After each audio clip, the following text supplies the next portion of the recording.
Hello दोस्तों, I hope आप सभी लोग अच्छे होंगे। आपका स्वागत है पार्ट 5 ऑफ बेसिक अकाउंटिंग। यहाँ पे हम कर रहे हैं जनरल एंट्री की प्रैक्टिस। ठीक है, तो चलिए शुरू करते हैं। देखिए यहाँ पे लिखा है Suraj furnishes the following information of the transaction journalize. यहाँ पे हमने क्या करनी है, जर्नल एंट्री करनी है। ठीक है, बेसिकली इसका मतलब क्या है, रिकॉर्डिंग ऑफ ट्रांजैक्शंस। जो भी सूरज ने ट्रांजैक्शंस की है उनको हमें रिकॉर्ड करना है थ्रू जर्नल एंट्री। चलिए देखते हैं। Business started with cash of ₹1,50,000। सूरज ने बिजनेस स्टार्ट किया 1,50,000 से और वो बिजनेस में 1.5 लाख रुपए कैश लेके आए। अब देखिए हम यहाँ पे थोड़ा सा तरीका चेंज करेंगे जैसे जैसे हम अब आगे बढ़ रहे हैं। तो जैसे आपने उसमें देखा था, पहले हम कुछ इस तरीके से काम कर रहे थे।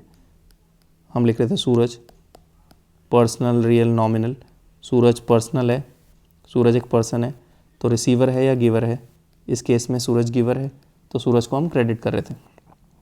ठीक है, अब धीरे धीरे हम बात करके एंट्री को समझ के इस चीज़ को लिखना कम करेंगे और ये चीज़ें माइंड में करेंगे। ठीक है, करेंगे यहाँ पे समझने के लिए हम करेंगे, लिखेंगे, लेकिन आपको प्रैक्टिस करनी है कि आप जो ये चीज़ें हम डायग्राम बना रहे हैं, फ्लो चार्ट बना रहे हैं, ये आप माइंड में इस फ्लो चार्ट को अपने क्रिएट करें।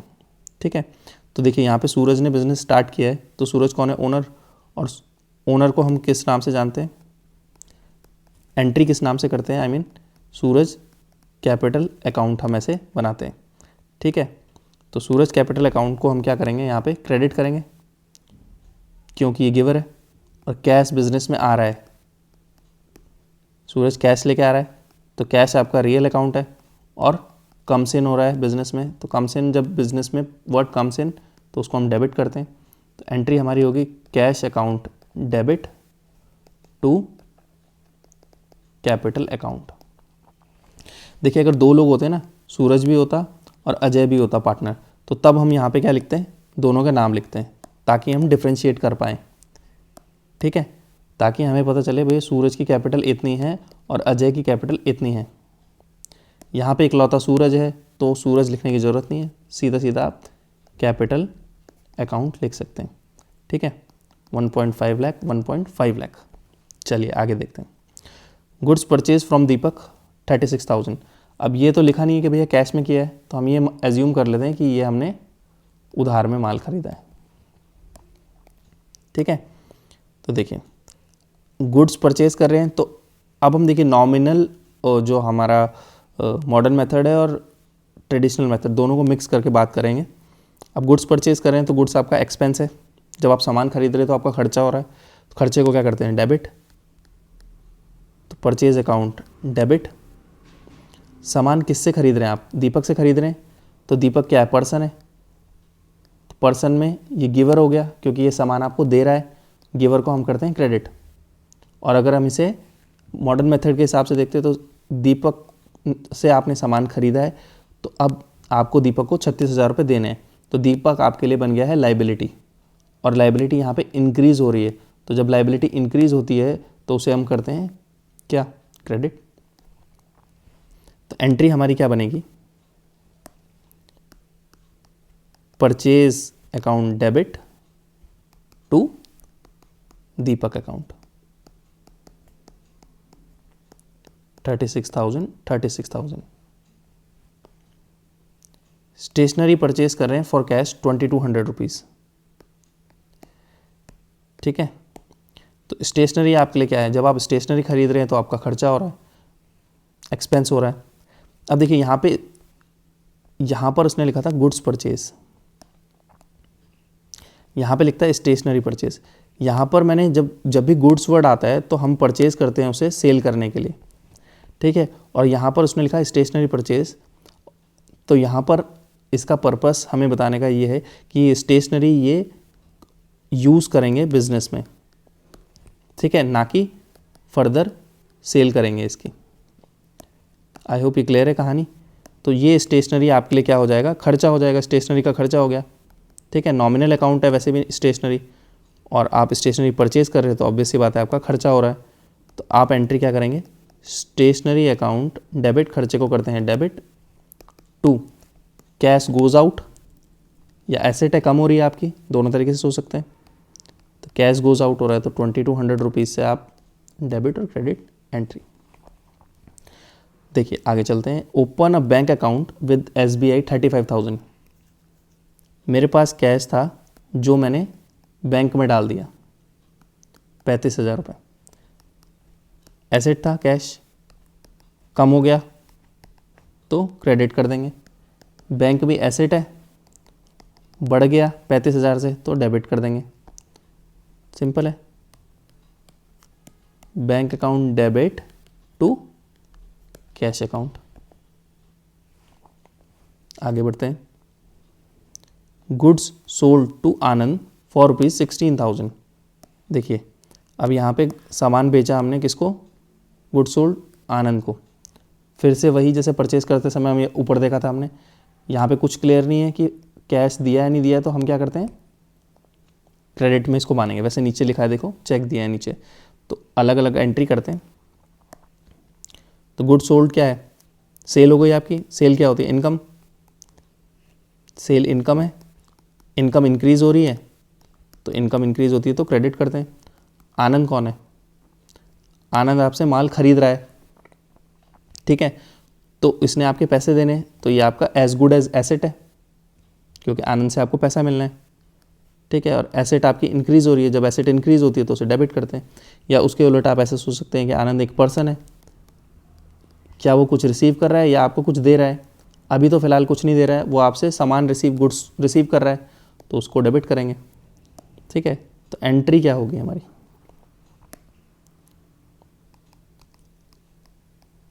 आनंद को डेबिट करेंगे क्योंकि वो रिसीवर है, टू सेल्स क्योंकि इनकम हमारी है 16,000 की, क्योंकि हमने माल बेचा है, ठीक है। अब देखिए, receive a cheque of 16,000 from Anand.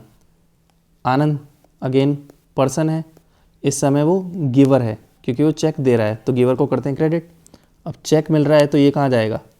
Bank में। बैंक इससे बढ़ जाएगा, अब क्योंकि बैंक एसेट है तो इंक्रीज हो जाएगा, तो उसको हम करेंगे क्या? डेबिट। एंट्री आपकी बनेगी क्या? बोलो। Bank account debit to Anand the giver.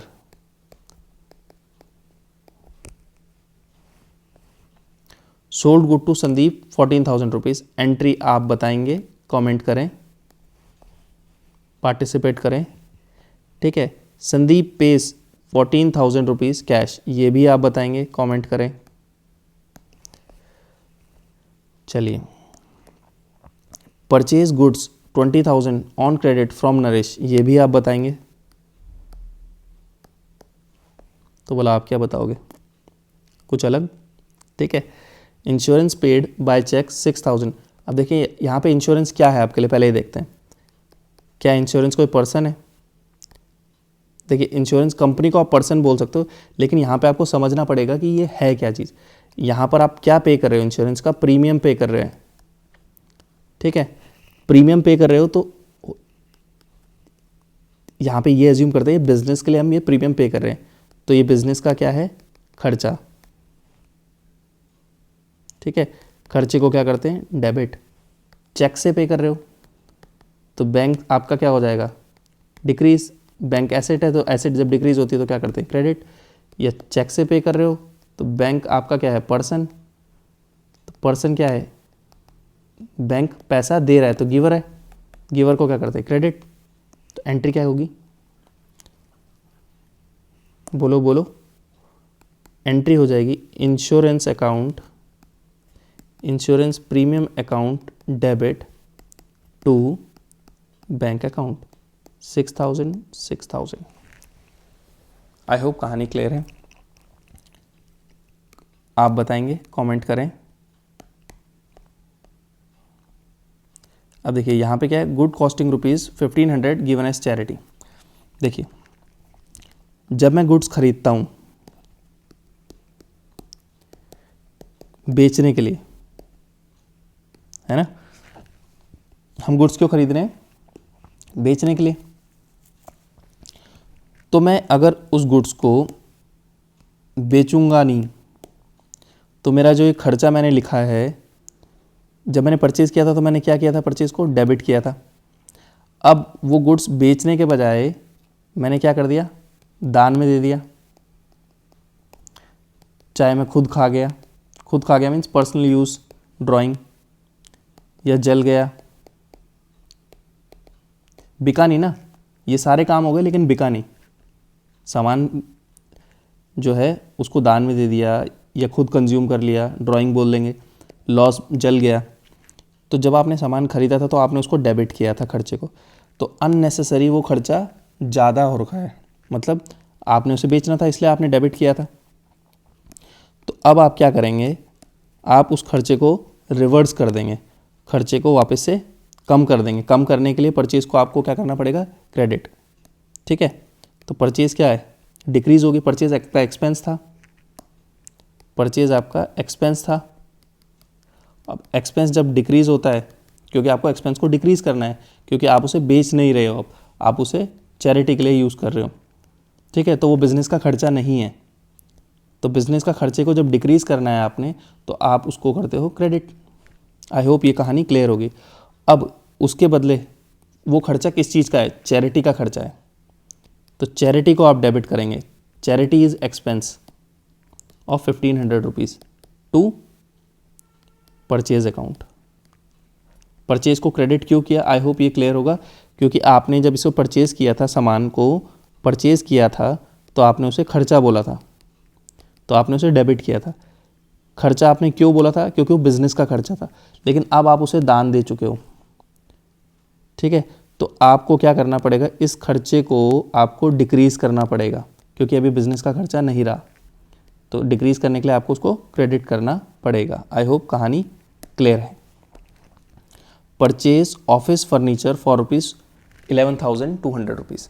देखिए यहाँ पर परचेज ऑफिस फर्नीचर लिखा है, ना कि परचेज गुड्स। परचेज गुड्स लिखा होता तो मैं परचेज अकाउंट को डेबिट करता, लेकिन यहाँ पे लिखा है ऑफिस फर्नीचर, जो मैंने खरीदा है यूज़ करने के लिए, ना कि सोल्ड करने के लिए, ना कि बेचने के लिए। ठीक है, ना कि सेल करने के लिए। तो अब हम यहाँ पे क्या करेंगे, फर्नीचर क्या है, रियल अकाउंट है, कम्स इन, तो डेबिट करते हैं। तो फर्नीचर को क्या करेंगे, डेबिट। या दूसरा आप ये बोल सकते हैं कि एसेट है, बिजनेस में एसेट इंक्रीज़ हो रहा है, तो 11,200 रुपीज़ से एसेट को डेबिट करेंगे। टू, यहाँ पे कुछ नहीं लिखा है, मैं एज्यूम करता हूँ कि ये कैश में हमने खरीदा है, तो कैश गोज़ आउट हो जाएगा। अगर आपके माइंड में ये आ रहा है कैश क्यों, उधार में भी हो सकता है, तो जिससे भी आपने उधार खरीदा उसका नाम आ जाएगा, क्योंकि वो गिवर हो जाएगा। या तो कैश अकाउंट आ जाएगा, या जिसने आपको दिया उसका नाम आ जाएगा। अगर कोई डाउट है तो कमेंट करें।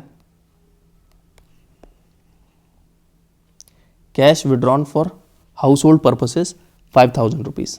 देखिए इन भाई साहब को आप जानते हैं कौन है, मिस्टर सूरज।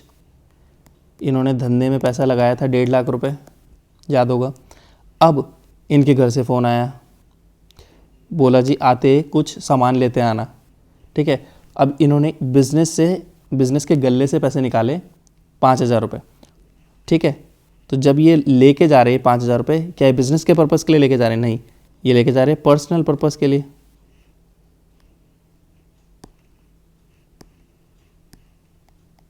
ठीक है, पर्सनल पर्पज़ के लिए लेके जा रहे हैं। तो पर्सनल पर्पज़ के लिए जब लेके जा रहे हैं, तो यहाँ पे हम सूरज को बोलते हैं, ये हो गया रिसीवर। सूरज रिसीव कर रहा है 5,000 रुपीज़ कम, तो इसको क्या करेंगे हम, सूरज को डेबिट। लेकिन किस नाम से डेबिट करेंगे, इस समय हम सूरज को बोलेंगे ड्राइंग अकाउंट। ये पूरा होता है सूरज ड्राइंग, जैसे सूरज कैपिटल था वैसे सूरज ड्राइंग्स अकाउंट। आई होप कहानी क्लियर होगी। जब पैसा लेके आ रहे हैं तो उसको हम बोल रहे हैं कैपिटल, और जब लेके जा रहे हैं तो उसको हम बोल रहे हैं ड्राइंग। किसको, पर्सन को। वो कौन है, सूरज, जो कि ओनर है फर्म का। आई होप कहानी क्लियर होगी। तो एंट्री आपकी बनी drawing account debit to cash goes out. Cash चले गया बिजनेस से 5,000 रुपीज़, तो इसलिए हमने उसे क्रेडिट कर दिया। ठीक है, interest receive in cash 1,200 rupees. Cash receive हो रहा है, तो कैश को क्या करेंगे, डेबिट। कम्स इन, डेबिट करते हैं, रियल है। टू, इंटरेस्ट क्या है आपका? इंटरेस्ट है नॉमिनल अकाउंट, और इंटरेस्ट रिसीव हो रहा है तो इनकम है, तो इनकम को हम क्या करते हैं? Credit. Interest account 1200 rupees. Comment करें answer. Commission paid by cheque 3000 rupees का हमने कमीशन दिया है। अब कमीशन क्या है आपके लिए? ये तो सबको क्लियर है कि ये खर्चा है, क्योंकि हम पे कर रहे हैं। रिसीव हो रहा होता तो इनकम होती, चेक के थ्रू दे रहे हैं तो बैंक आपका कम हो जाएगा। तो एंट्री क्या होगी?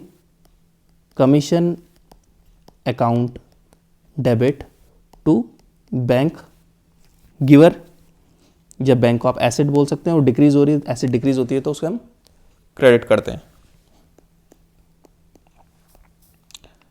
एंट्री आप बताएंगे, कमेंट करें। ये भी आप बताएंगे, कमेंट करें।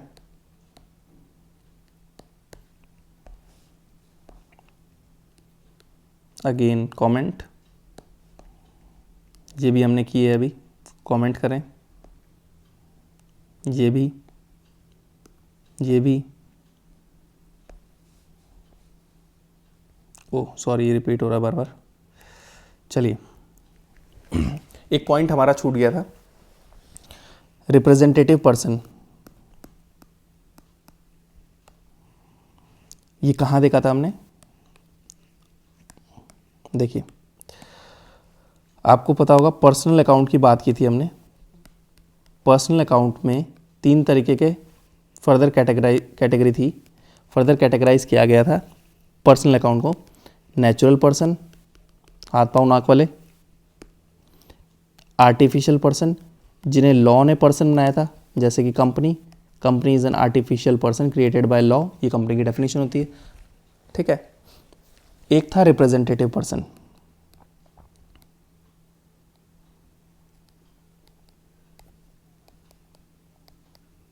अब ये रिप्रेजेंटेटिव पर्सन किस चिड़िया का नाम है? ये देखिए, ये दिखने में तो, इनके नाम दिखने में तो नॉमिनल अकाउंट की तरह दिखते हैं, लेकिन होते एक्चुअल में ये पर्सन है।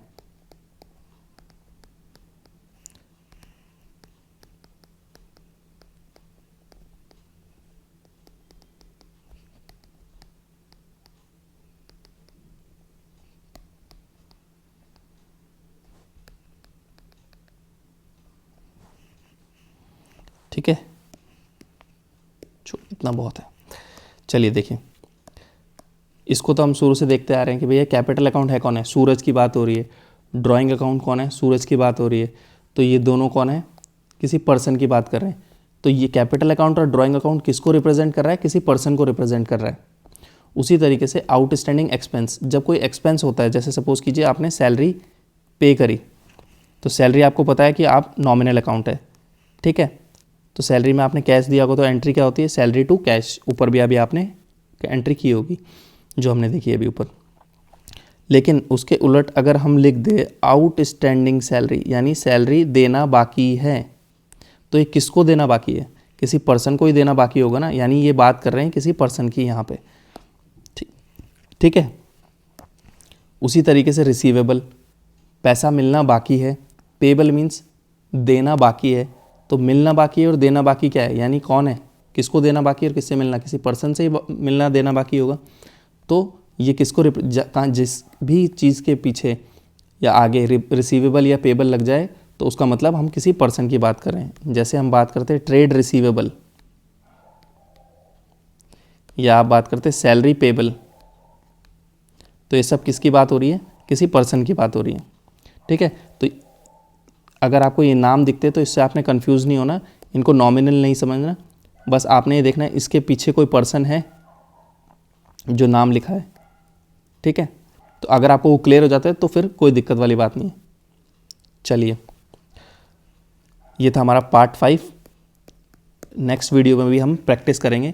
अभी हमारा, मुझे लगता है कि बहुत वीडियो लगेंगे, बहुत पार्ट बनेंगे हमारे। जनरल एंट्री की प्रैक्टिस पहले से हम अच्छे से करेंगे, देन हम फर्दर जो हमारा स्टेप 2 होगा वो होगा लेजर क्रिएट करेंगे हम, ठीक है। लेजर्स के अंदर हम सबके अकाउंट बनाएंगे। थैंक यू, मिलते हैं आपसे नेक्स्ट वीडियो में। कोई भी डाउट है तो आप कमेंट कीजिए। अगर आपको ये PDF चाहिए तो आप मुझे ईमेल लिखिए कमेंट में, मैं आपको PDF मेल करूँगा। ठीक है, थैंक यू।